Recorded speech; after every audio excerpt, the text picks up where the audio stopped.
Kinako Music. Mugwiranira. BTK Uma Chris Mauze kuti vasarime nechisi aya nayofu wodi property Yemwe patinoti wodi property apashayikwe vanotiwo ku property Pandinenge ndaramba zvomagurupu unoona rimwe richitoita zvomagurupu Panoni chairman dzokai apashayikwe vanoti chairman yendai Pandinoti furai apashayikwe vamwe vanoti vakazvarikupikisana nesu ava tikasaimba havana chekuimba ava vakauya kumagitare vachifunga mafani manje vanofane nzara dzavo ngavatsvake plan kupikisana nesu ava tikasaimba havana chekuimba ava vakauya kumagitare vachifunga mafani manje vanofane nzara dzavo ngavatsvake plan wodi property mangoma wobo ndakurilisa moto handimire kubvirisa Kapitu akanisimbisa akati chairman ndouya nemachisa Saka dziko vaudze atiko zvakanoita ikoko amheno vaudze tinovarovera mufainari vakazvarirwa kupikisana nesu ava tikasaimba havana chekuimba ava vakauya kumagitare vachifunga mafani manje vanofane nzara dzavo ngavatsvake plan kupikisana nesu ava tikasaimba havana chekuimba ava vakauya kumagitare vachifunga mafani manje vanofane nzara dzavo ngavatsvake plan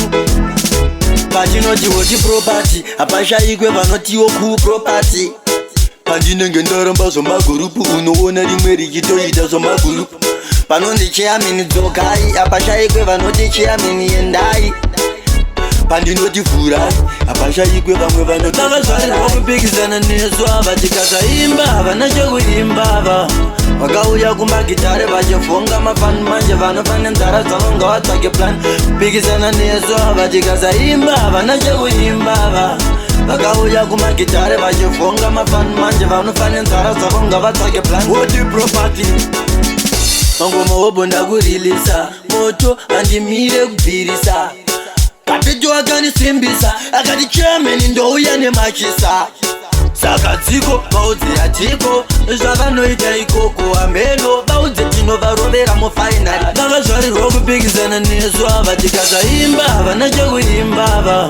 vakauya kumagitare vachifunga mafani manje vanofane nzara dzavo ngavatsvake plan kupikisana nesu ava tikasaimba havana chekuimba ava vakauya kumagitare vachifunga mafani manje vanofane nzara dzavo ngavatsvake plan vana chekuimba ava tare vachifunga mafani manje vanofane nzara dzavo ngavatsvake plan ava vana chekuimba ava vakauya kumagitare vachifunga mafani manje vanofane nzara dzavo ngavatsvake plan